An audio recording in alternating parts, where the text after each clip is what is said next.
Hello दोस्तों, इस video में हम देखेंगे कि HPC POS मशीन में बिलिंग कैसे की जाती है। इस मशीन की सहायता से आप रिटेल, होटल, रेस्टोरेंट और बार जैसे विभिन्न प्रकार के व्यवसायों की बिलिंग कर सकते हैं। इस वीडियो में हम रिटेल बिलिंग की प्रक्रिया समझेंगे। बिलिंग करने के लिए सबसे पहले स्क्रीन पर दिखाई दे रहे आइटम्स पर क्लिक करें। यदि आपको किसी आइटम की एक से अधिक क्वांटिटी जोड़नी है, तो उस आइटम पर उतनी ही बार क्लिक करें।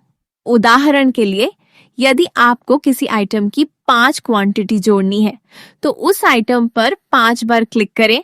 इसके बाद वह आइटम बिलिंग समरी में दिखाई देने लगेगा।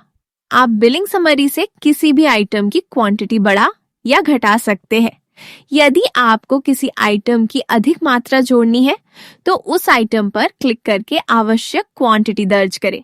यदि आपको कोई विशेष आइटम खोजने की आवश्यकता है, तो स्क्रीन पर दिए गए सर्च आइकॉन पर क्लिक करें।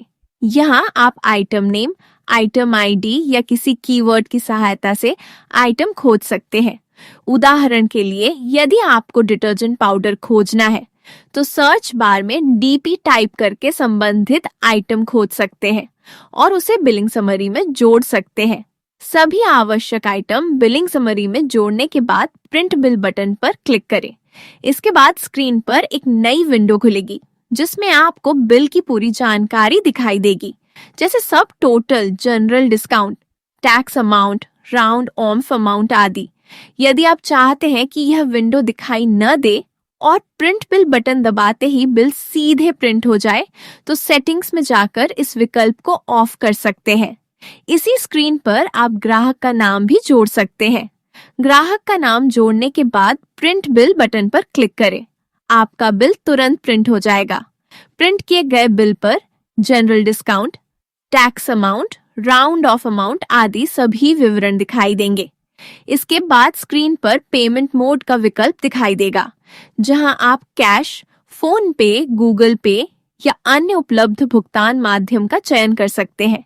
यदि आवश्यकता हो तो इस विकल्प को भी सेटिंग्स के माध्यम से ऑफ किया जा सकता है। पेमेंट मोड का चयन करने के बाद आपका बिल मशीन में सेव हो जाएगा। अगले वीडियो में हम देखेंगे कि होटल, रेस्टोरेंट और बार बिलिंग इस मशीन में कैसे की जाती है।